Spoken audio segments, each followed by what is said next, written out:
Hey everyone, and welcome to Laser Source, the #1 laser engraving podcast. Whether you're just getting into lasers or you're trying to level up and grow your laser business that exists already, we're going to cover all of the latest tips and tricks, new techniques, new technologies, and more, as well as getting the perspective and experience from other laser engraving professionals through interviews and hangout sessions. So if you are interested at all in laser engraving, regardless of your skill level, this is exactly the place you want to be. Every single week, we cover new topics and perspectives to make sure that you have a well-rounded understanding of what's going on in the laser world. So sit back, relax, and get ready to learn, because we're going to cover a bunch of new stuff, and we're getting started right now.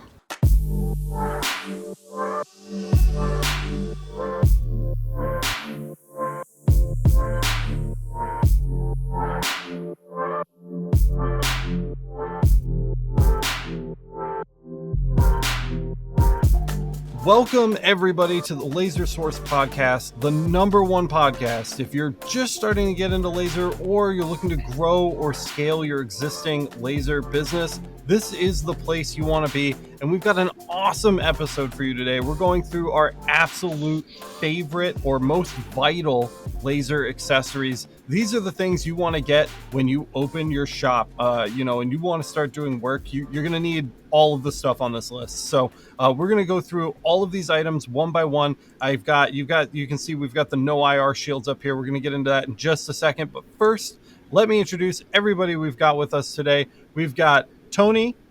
Hey, what's going on, everybody? We've got Patrick. Hello.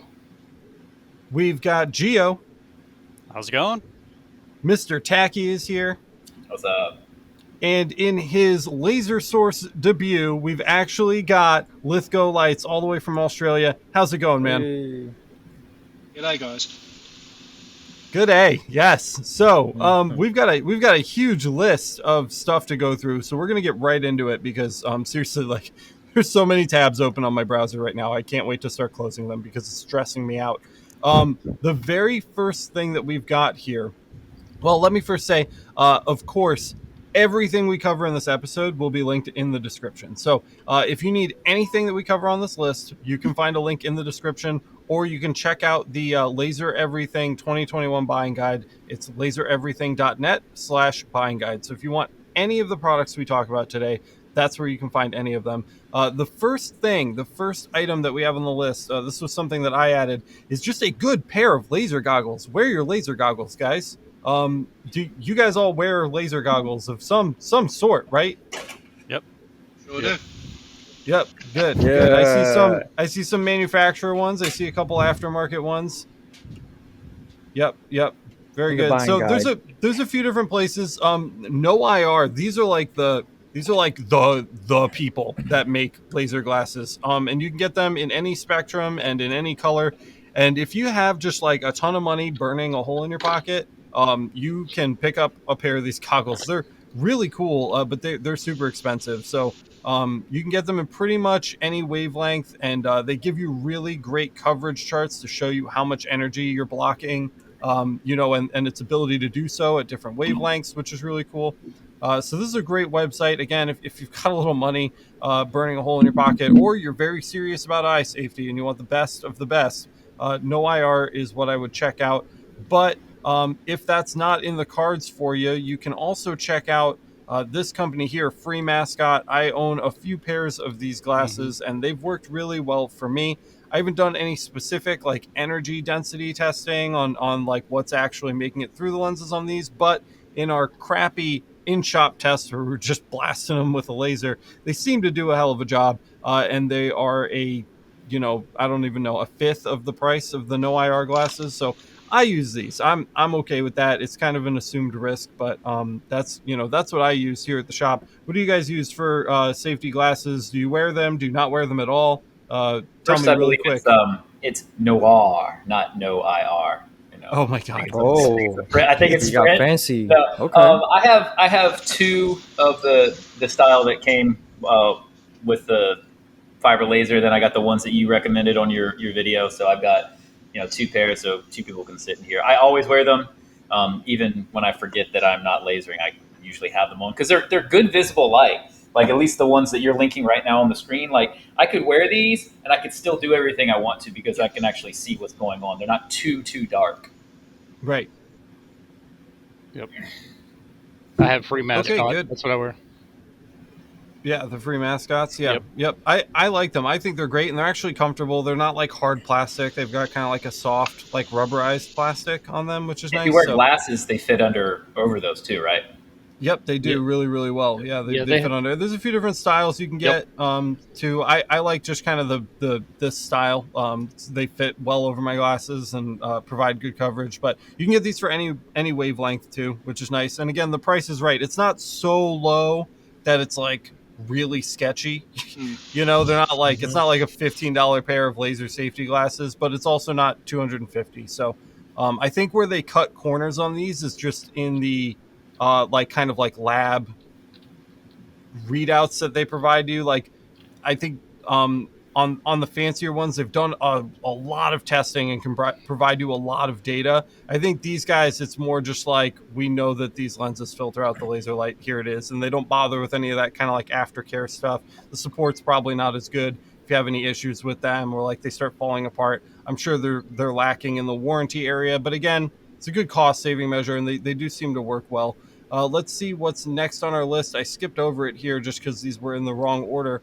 But the 713maker.com jigs, I don't own this yet, so maybe you guys can sell me on this if you want to talk about them a little bit. You literally all have them, which is so funny. Yeah, that's really, really cool. I think you're the only one that doesn't. So, I mean, talk to me, guys. What do they do? What are they for? Why would I want one? Go ahead, Tony. Mr. Coin guy. Well, I use my cross for coins. I can put 4, dial in my settings where I want it to go, and hit go, and it'll do 4 coins at once, and that's it. But these are great for everything. So nice. And Patrick is showing his setup on the board right now. He's got them locking down his axe that he's working on, right? Yep, axe and a spatula. So it's not going to go anywhere. It looks like he's actually got that crossbar, like putting pressure on it and holding the spatula down, which is a really clever way to use that. Yep, super smart. I also have the business card holder. I know that I printed out I 3D printed out one of these before I had it, and you can find this in the Discord STL version of it. But I like the design quality, and it only costs like a few extra bucks on top of like the $25 pack from 313 Maker, and it comes with the 2 small bolts that recess into it. So these are a lot smaller than any of the other ones I have. And when it fits in, it doesn't, well, I'm not going to show you right now, but it lets you put like 3 or 4 business cards into it, the thicker ones, and you just, hit the foot pedal, pull one out, hit the foot pedal, pull one out, and you can get them done pretty quick. If you want to get like a 3D printed version, that's great, but I didn't mind paying because it was good quality and it shipped pretty fast. I think I had it. Yeah, 713 Maker is great. So the only person I don't think that we heard from on the 713 jigs was Geo. What do you use them regularly? Do you have a specific use that you use them for? If I'm doing something that's repetitive, it gives me a good index. So kind of like what Tony was saying, you set it up, you figure out where your part is placed, and you just keep putting the parts in the exact same spot. Yeah, that's it's just like I don't do a lot of repetitive stuff here, which sucks. I wish that I did because you make better money doing repetitive stuff, but everything that we do over here is one-off. But I should still pick up a kit of this anyway, so I'm probably going to grab one because at $20 it's just like, why wouldn't you buy that? So I mean, they're great for squaring things up anyway, because like, okay, well, the center's here, I can always leave that gate right there. So if you're placing a phone or a case or something, that it's going to be centered no matter what. You got to just jog down or up and you're done. So it's not just like for one-off things too. So. Totally. Well, we're going to move right along here because we've still got 50 tabs to go through. Next up, lens wipes. These are made by Zeiss, and it looks like right now they are $11.99. So another super inexpensive item. I think, Gio, did you add these to the list? I did. I like them. They're good for, keeping your glasses clean, but they work good for the actual lenses. So on my CO2, I use that on my lenses, my mirrors, and just keeps everything nice and clean. Just rip open a pack, wipe it down real quick, throw it away. It's just something that's really quick and easy to keep up on maintenance. Are they like wet wipes or are they dry? They're wet.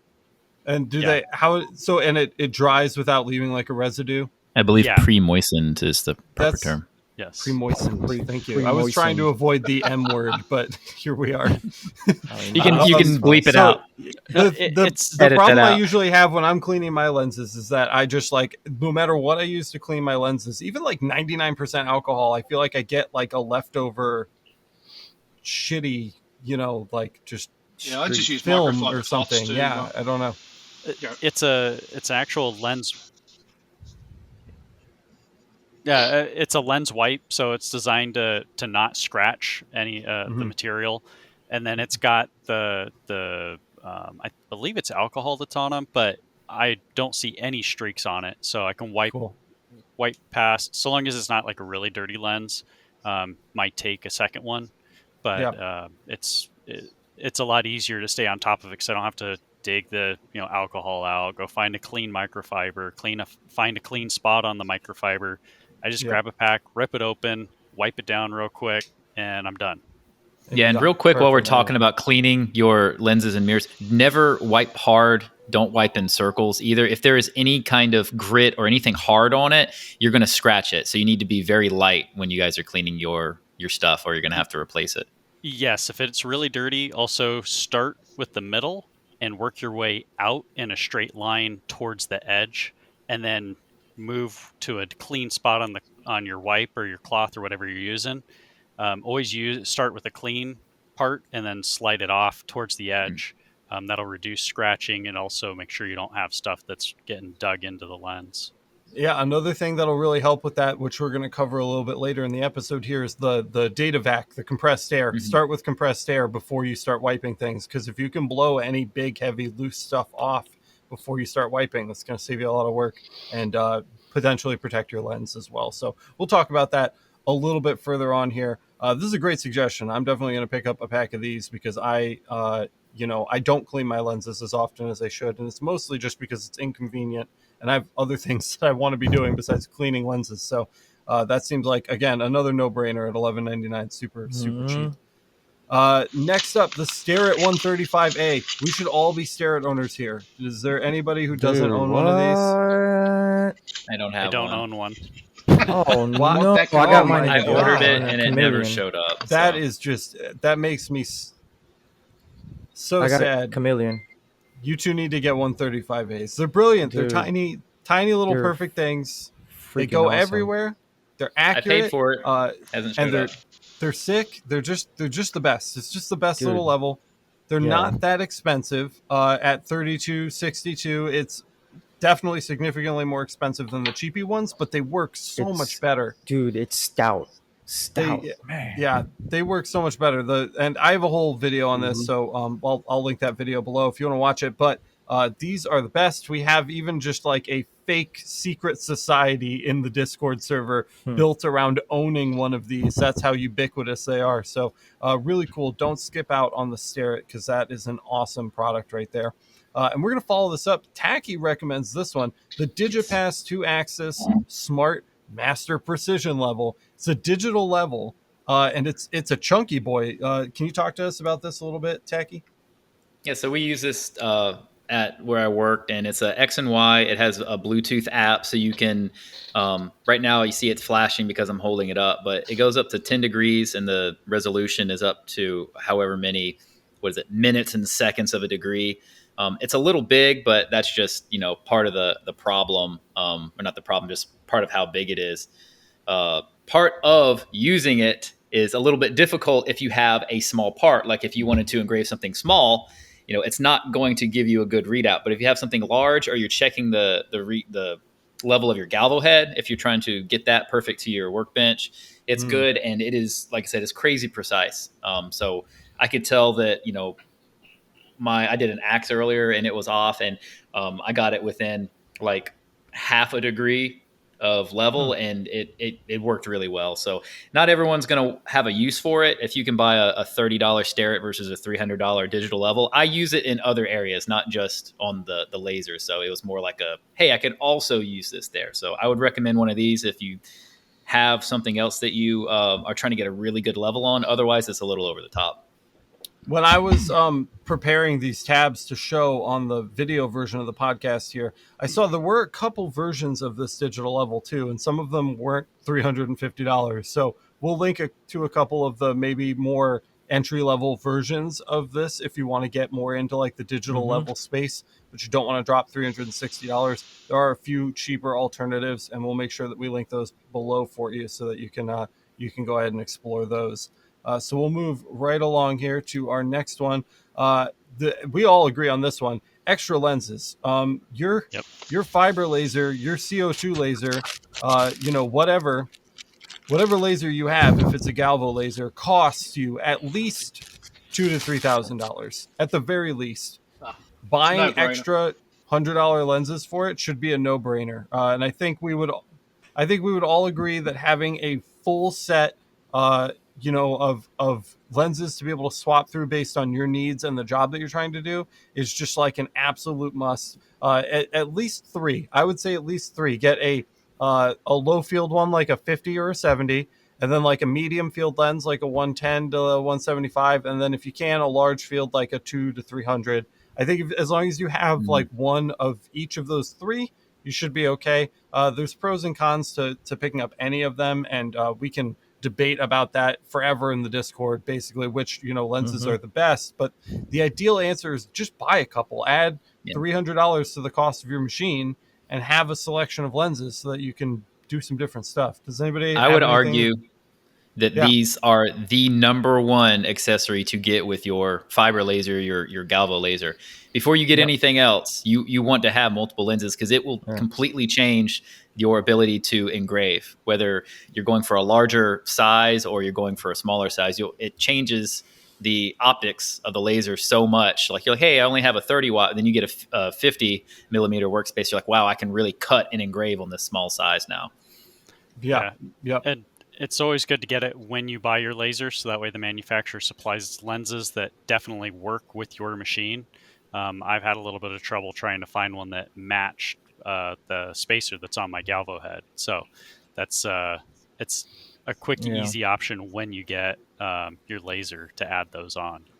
Yep, and if it's too late for you and you're already past that point, we do have a ton of different laser lenses on the buying guide. So again, that's lasereverything.net/buying guide. We've got the standard f-theta lenses, the OPEX versions. We've got some CO2 gantry style lenses that you can pick up. Those are cloud ray. They're really high quality. And then we've just added the f-theta CO2 lenses for the CO2 Galvo back there. So no matter what kind of lens you need, we've got that linked here for you so you don't have to hunt around for it. And we've also got a video on the YouTube channel. I think it's called like OPEX, know your fiber laser lens, or like which fiber laser lens to buy. It goes over like which one of these you would need and why and some of the differences. So you can definitely check that out as well. And of course, we will link that down below for you on that. So any other input on lenses before we move on? We look good? Okay, so moving on, the pan of ice. I love this thing. Dude, you want a good vice. This thing is so cool. I love it. Yeah. It has such a like crazy range of motion, and you can configure them however you want. Oh, look, there's a couple of you guys have them. That's so funny. You gotta have it, man. This is the Panavice Junior, which you can see up here on my screen right now if you're watching the video version of this. And then they also make the full-size one, the Panavice 350. And one of the coolest things about this vise is that it's designed to take different heads. So they have a head, they call it a circuit board head, which we're going to be testing out soon for cutting metals that'll actually hold metal up so that you can cut it. It's got the Panavice Junior head you can put on the full-size base. It's got special like vice grip heads that you can pick up. You can see some of the options here if you're watching with us on video. So there's all different kinds of attachments. It's got every version of this has like a super weighted base, and the bases are threaded so that you can screw them down on your fiber laser table. So it's just like a perfect option for this. If you're looking for a vise or something to hold material. What do you guys use yours very often? Have you used them for any particular jobs? Is there anything interesting that you've ended up having to use yours for? I think the number one thing I use mine for is rings when I'm doing rings. Yep. I use mine to hold an air assist tube to engrave wood with the fiber laser. Smart.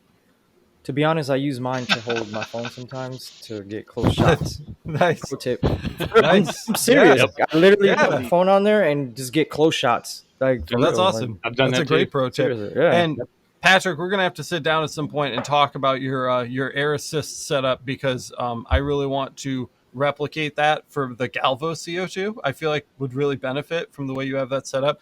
But that's not Yep. here today. That's not in the cards today. But we're going to touch base on that because that's going to be a laser everything episode for sure. So there's a Panavice. The junior is just like $20. That's like a throwaway purchase right there. And then the big one is a little more expensive at $89.99, but once you get the base with the little like rotating ball kind of stand thing, the heads are $20 a piece, and there's like 5 of them. So once you get the main setup, then just getting different heads for it is actually pretty affordable. So I just really wanted to show those to you guys because I really enjoy this. It's been something that's been very helpful. And it's not something that I bought because I knew I had a need for it, but once I got it, I like saw the need for it. It made itself apparent as I was working on different jobs. So that was really cool. Let's see what's next on our list here. We have the Cloud Ray Ultimate Air Assist set for CO2 laser cutting. I don't know anything about this, so I'm going to shut up and I'm going to let Lithgow tell us all about it because I know that you have set this up in your machine. So let's hear. This was one of the first options that I bought. I think I bought it about a week after I had the CO2. Now, what it allows you to do is in your software, whichever you choose to use, Lightburn is what I use, there's a little option to tick to use air. So what I do is when I'm engraving, the Ultimate Air Assist has a little bypass around the solenoid so that there's just enough air coming out to keep gunk from getting on the final lens. But when I then go to cut, I just have that enabled for the item or for the color that I'm cutting with, and bang, it 15 psi up its backside, and nice clean cuts, no flames in wood or plastic or anything like that. It is a reasonably cheap thing to purchase. I did not use it comes with a relay there to turn on and off your air compressor. I use a proper air compressor. It's only a 20 odd litre one. But I use that, and yeah, it took me maybe 25 minutes to install, and yeah, I highly recommend it. So do you have to have any knowledge about these systems in order to install them? Did it come with instructions? Is there a video out there? They are available on the net, so if you don't get theirs, you could make your own little setup up. The only how was the English? Was the English okay? And enough to figure it out There's at least? a little bypass valve that can be a little bit fiddly to get right, just to get that normal air supply when you're not cutting. It can be a bit fiddly to get exactly right, but hey, 10 minutes work, and yeah, well worth it. The other thing that I'd recommend too is if you don't want to mess with the relay, but you also don't have a proper air compressor, I have on my air compressor a little like inline switch that sits between the outlet and the air compressor cord, and it's just got a little switch on it. That's what I use here at the shop. So that you can get those. They're like $1 on Amazon. So that could work too. Are you guys interested in this setup? Is anybody going to be picking this up? I probably will. I already did. You literally already bought it. You just heard about it did. just before the show. That's so funny. That's awesome. Yeah, I think I'm probably gonna pick one up too. I might wait for Tony. Tony's stress level when he's installing things is a good meter for whether or not I want to actually try something and absolutely undergo the stress of it. So this is a great tip, Lithgow. I'm so glad that you came on the show today to share this one with us because I don't think any of us have seen this before. This is new to literally everybody here. So very, very cool little tip on those, and we'll definitely give those a check out. Moving on here, I believe this is from Patrick. Patrick, talk to me about this drill press vise. It seems pretty standard. This is just like a basic shop tool that people should have. What do you use it for with laser? Well, here's a real use case as I have. If you want to do the back of an axe head and you want to have it set up and level and not fall over on you, put your sterret on there. Make sure the bubble's nice and centered. I have some 3D printed plastic jaws for it so that don't mark anything up, but yeah, you put that on your base and it'll hold axe head or anything else you could think of to put in there. Do you have that just drilled right into the table with like some bolts? No, this would actually move over Oh, underneath. it's just Yeah, then you're going it's just heavy enough. Yeah, you're going to set that underneath your laser that it's not going to go anywhere. Yeah, awesome, very cool. And it looks another $20 purchase. This is going to be a dangerous episode for people because things are so inexpensive. It's so easy to just jump through this list and click to add. Yeah, I don't have anything like this either. And I like that. One reason that you'd want to get this in conjunction with, like we were just talking about, the fancy Panavices, is that this is very low profile, right? So if you have a large object, this is going to sit really close to the bottom of the bed, which is going to give you a little more room on your Z to be flexible, because the Panavice is quite tall, as versatile as it is. Yeah, and doing it back of an axe head, it's obviously going to be in its tallest orientation, so having it lower is better. Right, absolutely. Yep, that seems like an easy one, no problem. This is the next thing. Lithgow, you suggested this too, and we have two options here. We've got a standard fire extinguisher. This one's $20, another $20 purchase. But we've also got this Pro 5 carbon dioxide fire extinguisher, which is significantly more expensive, but you're telling me that's the one you recommend. CO2 laser. The reason CO2 is a better option for there is it won't damage the electronics. So if you happen to have a bit of a flare up on the wood and you can't get it out, or plastic or whatever, you can't get it out safely, hitting it with the CO2 won't most likely damage your laser, at least from the CO2 being used. The fire itself may do other damage, of course. Once you actually set off a dry powder extinguisher, pretty much whatever you spray it at is toast. It's going to be an insurance job. So, I use the CO2 over there just for security. Also, I have wooden shelves above my laser, which is, I kind of want to make sure that anything that catches fire in there goes out pretty quickly. Right. So so basically spending the extra money up front on the CO2 fire extinguisher is kind of like a salvage insurance policy, so that once the fire is out and it's safe again, you can hopefully restore your ability to laser, or at least pull something from it to use, even if you have to replace your laser. It's not a total loss. Yep. Okay. Absolutely. Fun story about Alex over at Laser Everything. Bad example over here. I don't own a fire extinguisher at all. There isn't one in this entire build. There's probably one way down at the opposite end of the building because they manufacture medical supplies down there. I don't have one, so I'd be like running out of this room to go get one right now. I am like 2 inches from a sink, but yeah, I'm not trying to dump water into my CO2. That sounds like it would just be a nightmare. So this is probably the actual, if I'm going to buy anything off of this list today, it's probably going to be that, because that just seems like a stupid thing to not have. So and it's very tempting to go the $20 option here, but I do like the sound of having the CO2 and having that extra kind of like peace of mind that I'm not going to totally toast my machine, and it's not only that in the event of a fire, and putting that out safely. So something to consider.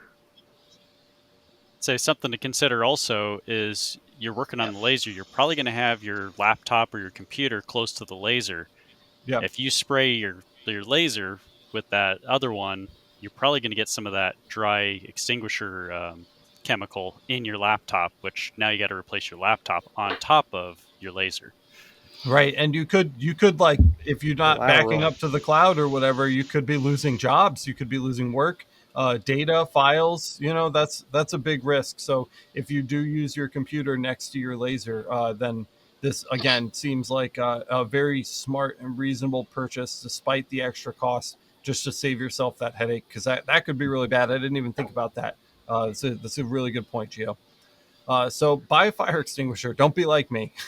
Yeah, real quick too, if you find that you have to use a fire extinguisher for any reason, whether it's in the house or at work or working with your laser, once you pull that pin and you start to spray it, you might as well spray the entire thing until the fire is out. If you give it a little spritz and then don't use it anymore, you have to go back and recharge it again. A lot of people don't realize that because they haven't messed with the fire extinguisher. But once you pull that pin and hit the handle to start it, you might as well just blow it all out. So it's like grenade rules over here. If you pull the pin, it's going off. Like just do it. Yeah. Quick question: can the CO2 ones be recharged, and do they require regular recharging like the dry powder ones? Yeah, they can. Yeah, they can all be recharged. They're just a container. Depending on your local area, it can actually be dearer than buying a new one. Got it.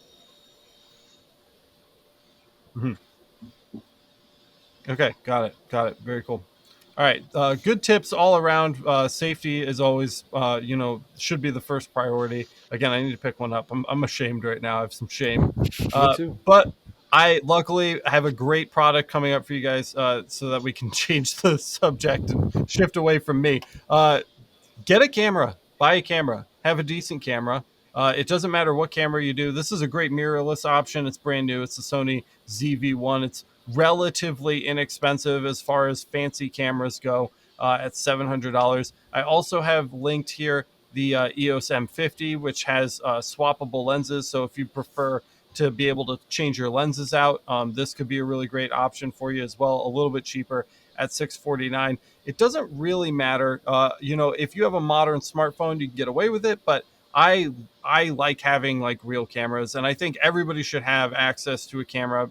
If you're trying to run a laser business, you have to be able to take pictures of your work, and they need to be nice pictures. They can't be like, you can't throw it on your carpet on the floor and use that as a backdrop and take pictures under fluorescent lighting. Like, don't do that. Like, invest in a little bit of a setup, maybe a light box kit, which I don't have up on Amazon right now, but like a little light box, or even just some like stand-up LED lights. They make mini ones. That's what we're using to light the lasers up back there. They're only about this big. Just something like invest some money into your camera setup so that you can take decent pictures and videos for your customers, so that they can see what you're working on. Yeah, some of Tony's photos of his coins are awesome, and that's a really good example of what a good camera with a good lens can do for you. Yeah. Yep. Absolutely. The main thing is I have a few stained pieces of like wood. I don't have them here, but if you don't have option to get like a light box, just I open my side door and I have like a little table, and I put this piece of wood that I stained beautiful, and I just put everything on there, and I kind of shoot it that way, and that gives me a backdrop. So lighting is important, especially if I take a picture in here. I have to have some good lights. So I have a booth that I bought. It's like maybe 3x3, and I put items in there and has a ring light inside of it, and I take those pictures inside of that box, and they look awesome. So yeah, yep. I think natural lighting is always the best. So if you do have like a little garden area or like some rocks, be creative and use that. But if you don't have that, if we just do a quick search here on Amazon for photo booth, a ton of options pop up already. So there's from one. Newer. It's $100 from Newer. Yep. And then there's some cheaper ones. If you have a really small setup or you're doing some really small things, you don't need one that's quite as big. There's a whole range of prices here. We'll link a couple in the description for you. But definitely I just wanted to at least mention that your photography game is really important. We're in the business of putting things on stuff that people look at visually, right? So if you're not representing that, if you don't have a showcase of those things and you're not building a portfolio, it's going to make it a lot more difficult to get work. And I think having a decent camera is a really strong first step. And again, I like the Sony ZV-1 or like the EOS M50 is great. They're mirrorless, they're small and they're compact, and they still have like a nice range of lenses like on the M50. Or if you want kind of the all-in-one, the ZV-1 has a really nice lens on it. And I've played with both of these cameras, and they're nice little cameras. So just something to check out for you. I believe Tacky added the next thing on the list, and that is the Starrett electronic caliper. You got to have a caliper, guys. This is like, that's a this must. is like, if you are a sheriff in Pittsburgh, my man. If you are the sheriff in a wild western town, like your caliper is your revolver. Okay, dude, you gotta have it. You gotta have it. You gotta measure stuff. You gotta take measurements. Especially, we do a lot of detail work in this industry. measure. Tacky, take it away. Tell me why this one? Why calipers in general? What do you use it for? Well, Starrett is, a really good. I believe they're an American brand. We try to buy American as much as we can. They've been doing calipers before they had digital calipers. They have the micrometers. The dial indicators, and they're all I have ever been exposed to, like in the industry, when you're trying to get good measurements, whether it's automotive or industrial. And so that's just the brand that I always think of when I need to buy a measuring device. So getting digital calipers, you need them to do stuff like, even if you're getting a new lens, you need to check and make sure that your warp settings are right. That's what you're using to measure it. You get that, you lock it out. If you lock the top out so that it doesn't move once you've got it down there. When you're fabricating stuff, you can use the end to scribe on the metal. It's just this is just one of the tools that, even if you're not using laser, you're using it if you're doing any kind of maintenance or any kind of fabrication work. And Starrett, it's just I would rather put my money with Starrett. I would rather buy one of these and buy 3 of any other brand that you would find on Amazon. So that's always going to be my recommendation. With a company like them, you're buying quality and you can expect it to last. Yeah, I've got my cheap ones that are plastic, or it's a composite, just so I don't have to worry about scratching stuff. So I know you mentioned scribing with the metal ones. I don't want to do that on some of my stuff, so that's why I have the cheap composite ones for stuff like that. But yeah, a good set of like Starrett or Fowler, Mitutoyo, if you want to go Japanese. Mitutoyo, Mitutoyo is good. I got Mitutoyo. I keep a dial caliper just in case the batteries go dead and I don't have any replacements. Yep. Yeah, they've been making measurement devices since 1880. This is mine right here. Is the Brown and Sharp, the Twin Cal, which is really nice too.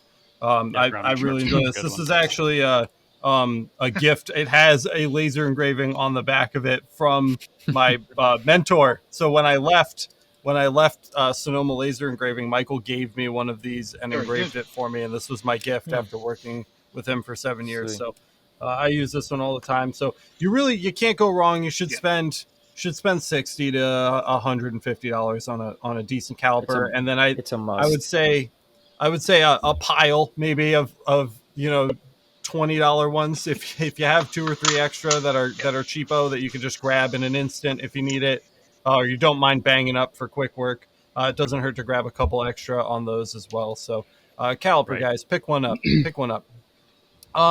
Next topic, really interesting. So we have an episode on the channel about macro lenses for cameras and why you would want to use like a macro lens to look into some details of what you're working on. And I made that episode before I found out that literally all of you guys use digital microscopes to check your work. Everyone holds new to me.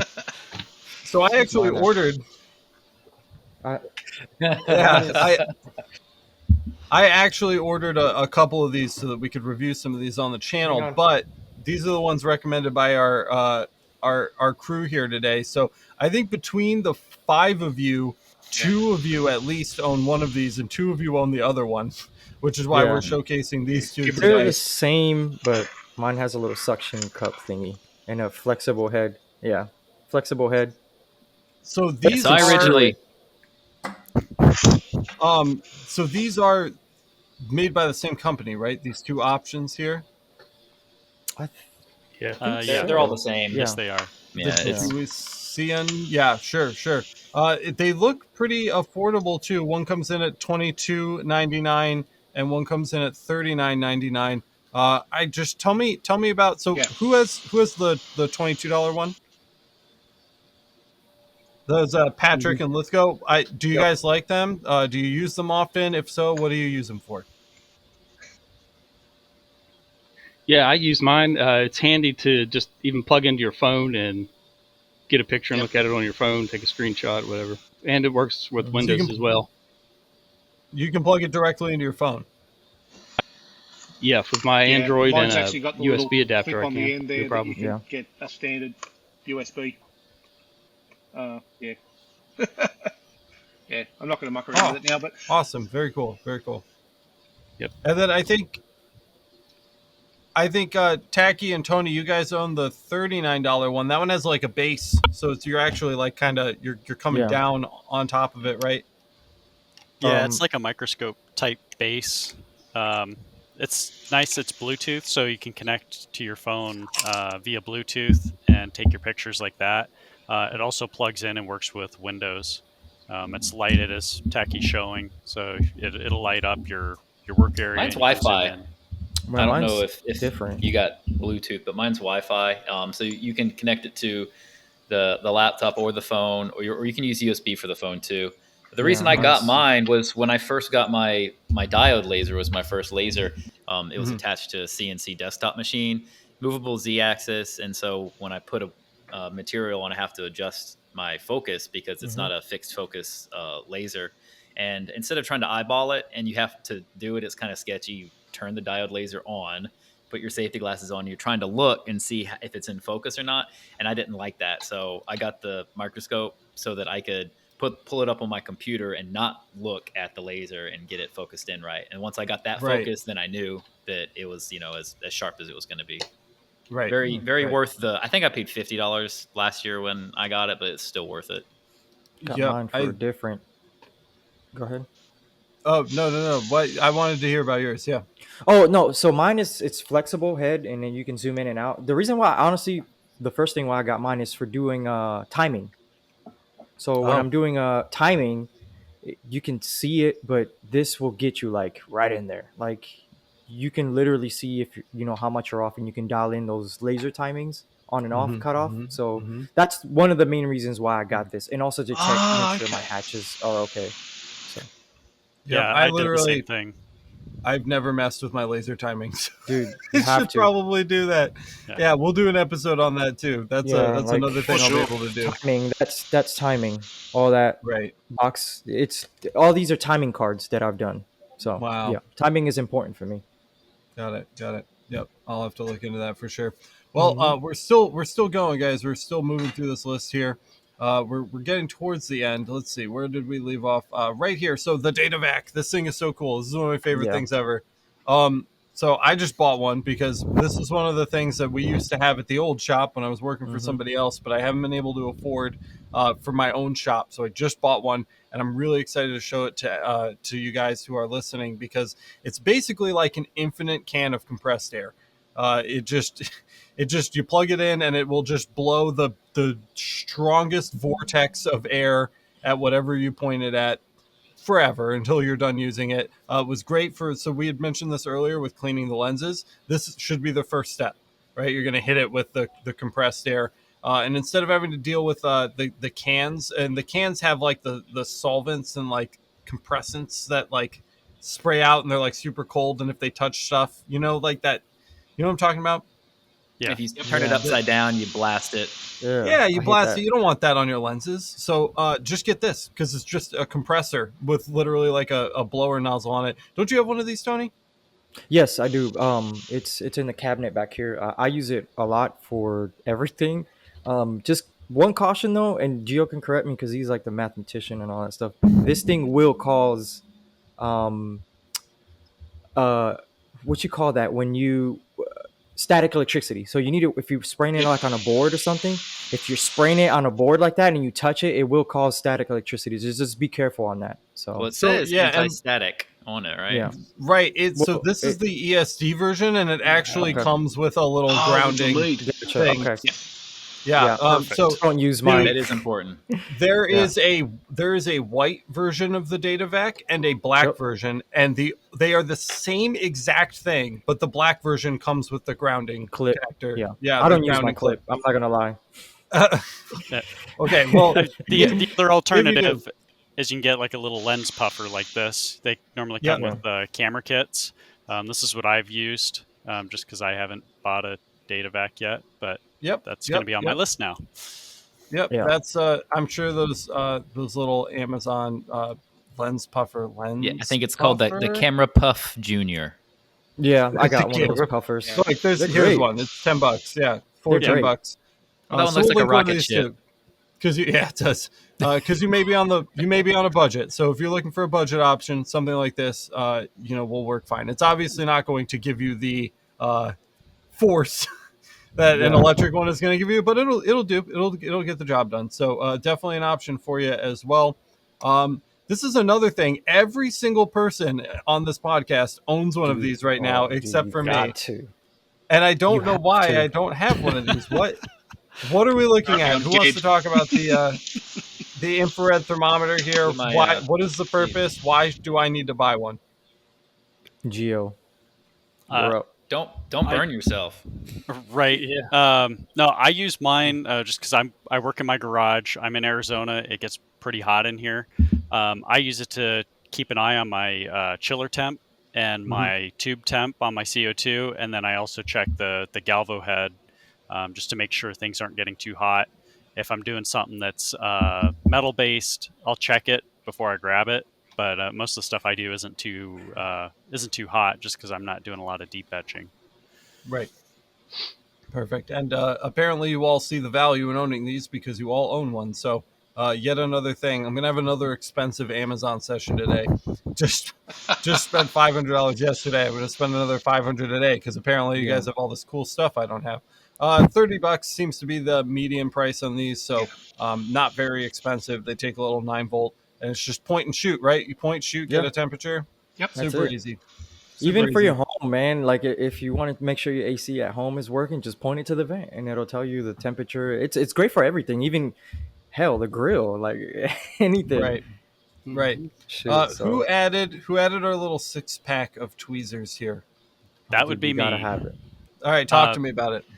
I use them a lot for the CO2 when I'm cutting wood or cutting paper. My wife likes to have me do like cards. She does scrapbooking, so I'll do cards and stuff for different holidays, and I'll use those tweezers to pick the parts out of the sheet. If I need something that kind of flipped up, I can kind of pick them out and without disturbing the piece, and then I can continue cutting the rest of the sheet. Nice, interesting. All right. Or if stuff falls into the honeycomb, it's pretty good because my honeycomb's only about maybe 3/8 of an inch thick, so I can reach in there and grab some of the smaller parts.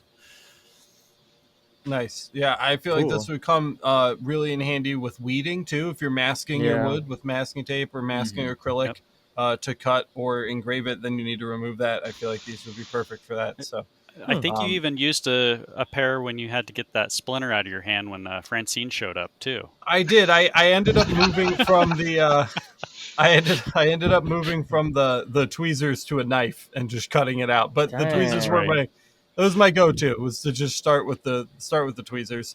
And at $7, it's just buy them, right? And they're stainless steel. Don't get the plastic ones. The plastic ones are garbage. Get some steel ones, and you're gonna be a lot happier with that. Patrick, you're up. Talk to me about these knobs, because I was just sitting in my office minding my own business, and UPS came and dropped a box off, and it was a package from Patrick, and it was just a box filled with these knobs. What am I doing with these knobs, man? What do you need with a bazillion knobs? All right, so there's an example of the 3 sizes that I typically use. Here they are in their bed.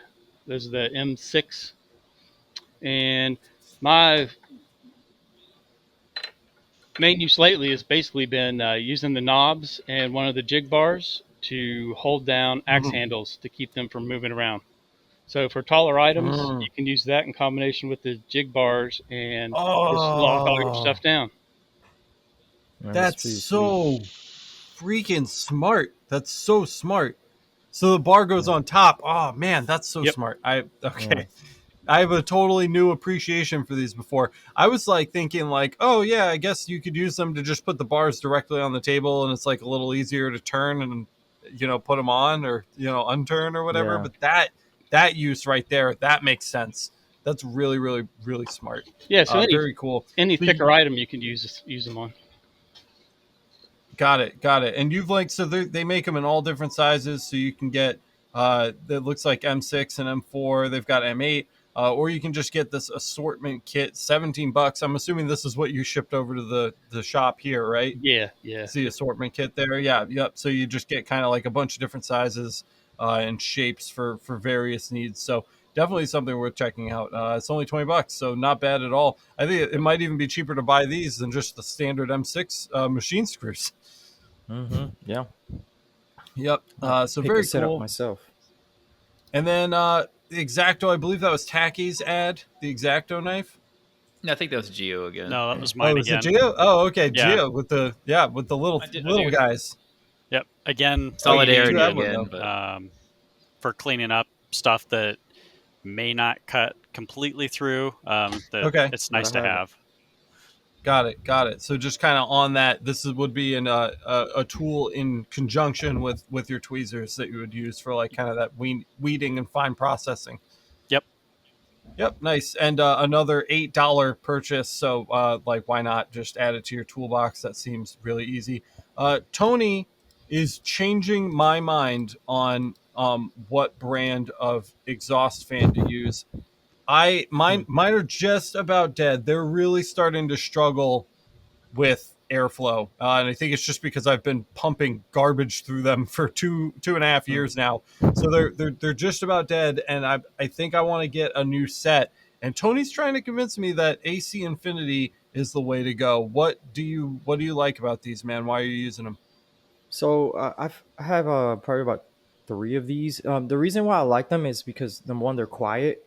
I've tried other fans. I got a few in the cabinet, and they're great. They work well, but these are quiet. And the reason why the first time I went with AC Infinity, it's quiet. The decibels are very low, but they can pump a lot of air.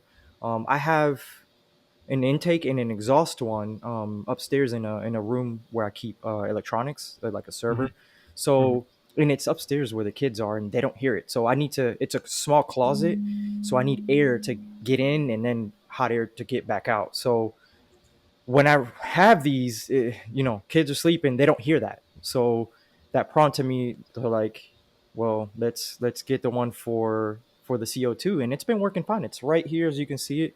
Yep. It's strong and it's really really quiet, and I personally enjoy it. So Cool. yeah. Yeah. Awesome. So we've got a few different sizes here. We've got the S6 is the 6-inch, which I have a 6-inch and an 8-inch here in the shop. And what I do is my 6-inch fan adapts down to 4, and then I use a 4-inch hose to exhaust like directly off of my fiber table. And then I've got my 8-inch, which adapts down to a 6-inch hose, which I then plug into the CO2 because the CO2 takes a 6-inch hose standard for exhaust. And I think just having that little bit of extra oomph in the 8-inch fan and adapting down to 6 gives you some pretty good pull. So there's those two sizes there. Right now, the 6-inch is $109 and the 8-inch is $169. So it's a little bit more expensive, but compared to just the crappy blowers are almost the same price, and the blowers are garbage, and they're so loud, like the ones that come standard with the machines. So the inline fan seems like an easy choice when you're comparing the two options. Do you guys have any other recommendations, or what fans are you using to exhaust, if any at all? I have a different version of the AC Infinity. I have the $30 version of what you have on screen. It doesn't have it looks a little bit different. Well, you got the 8-inch up. I have the 6-inch, and it has a controller on it. It's quiet. It's 265 CFM, so it's not as much as the TerraBloomer. I think the TerraBloom's like 350 or 400, but it does what I need to do. I don't have a bunch of smoke hanging out, so I like the AC Infinity. I'll probably buy what Tony has when I'm ready to upgrade. It's great. It's a good fan. Patrick is doing he's pulling a Patrick down here. Show and tell. Yeah, that's the 4-inch version. What is it? What do we got? That's the 4-inch. Oh, is that the AC Infinity as well? Yeah, the reflex. Okay, got it. The 4-inch. Sure. Very cool. What about you, Gio? Are you exhausting outside? I am exhausting outside right now. I'm using a 6-inch that's necked down to 4-inch because my CO2 uses a 4-inch. Is it the same brand? No, it's a off brand. I don't even know what brand it is. It was given to me, so it was really cheap. Gotcha. And what's your exhaust setup, Lithgow? What are you doing? I have an 8-inch, very similar to the AC Infinity, but an Australian brand. Almost identical, except it's white. In fact, the controller looks exactly the same. And we have very, very quiet. We have AC's good. quite a few viewers in Australia. Do you mind sharing the brand with us, or with whether or not you like it? Are you a fan I of it? actually have to go have a look at it. That's okay. Yeah, we'll Yeah, link it in the I'll put it in the description. Discord. Yeah, absolutely. We'll check that out for sure. That sounds great.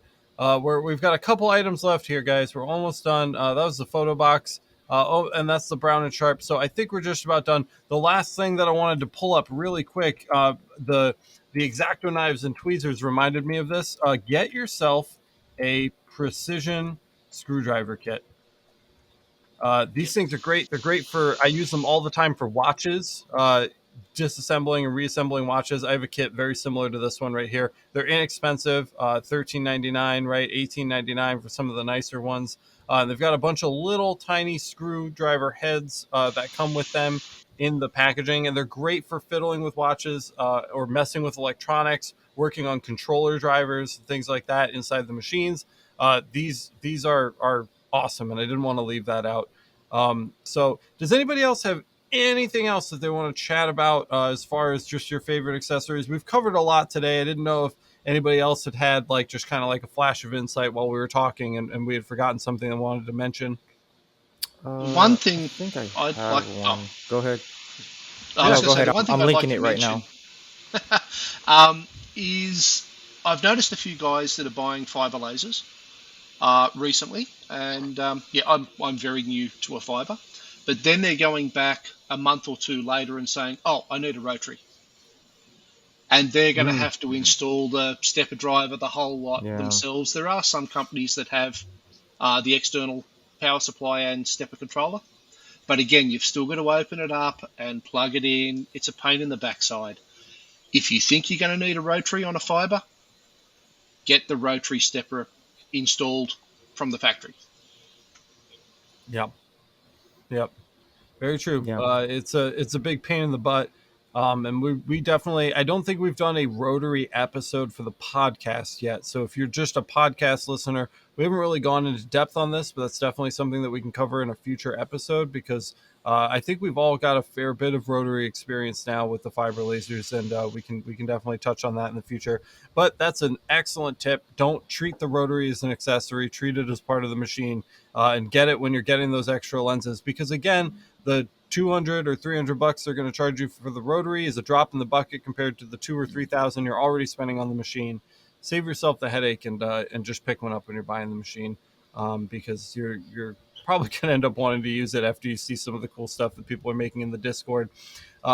That's it, guys. We did it. We came all the way through to the end.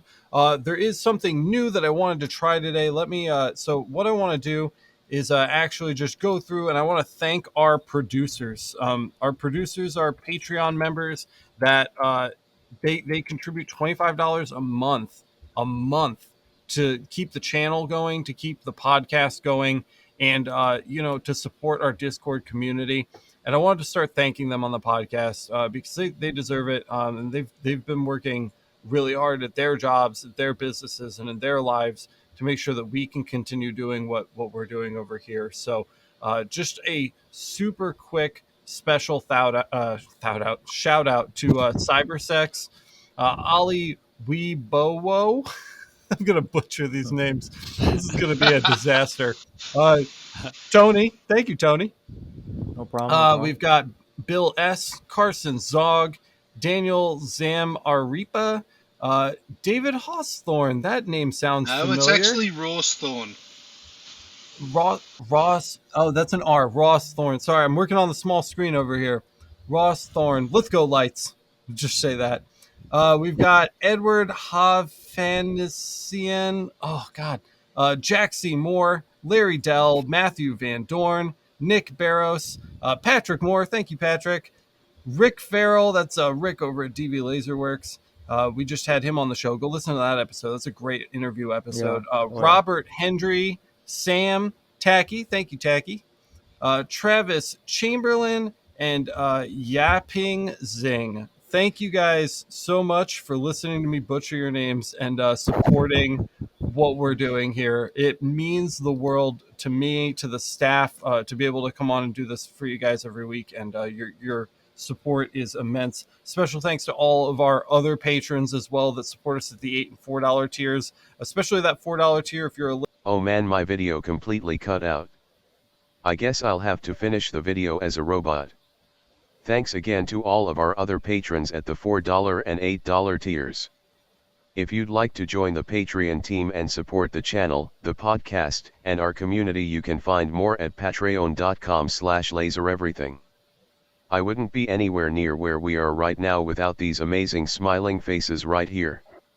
I'm so grateful for our amazing staff who show up every week to be a part of this podcast, so let's plug these guys and thank them for being here as well.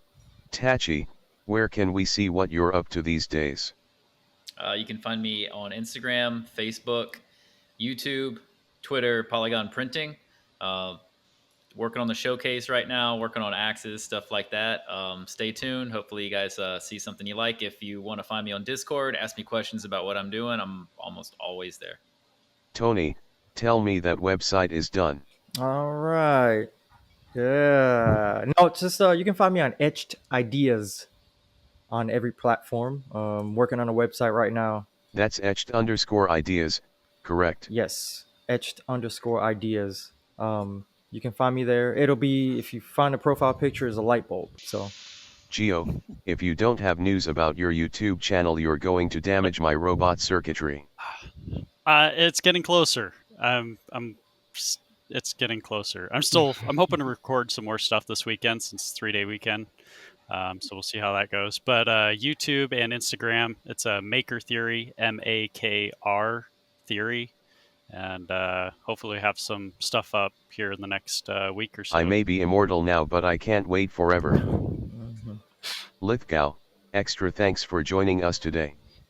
Where can people see what you're working on? Yeah, Lithgow Lights website, and on Facebook, Lithgow Lights. And I'm always at the Discord. A treat from down under. Thanks again for being here with us. Patrick, you know what to do. Of course, I'm always at the Discord, and Instagram is at 322firearms, and website is 3-22firearms.com. Find me there. Well, this has been excellent, but my cold robot body has reduced the available power in my power core to below acceptable thresholds, so I must now shut down for a bit and recharge. One last huge shout out to every single one of you listening. yeah. We'd be nothing without you. One last time, if you want to support the channel, the podcast, and the community, please visit us over at patreon.com/lasereverything. All of the products mentioned in this video are linked in the description and on the 2021 buying guide over at lasereverything.net/buying guide.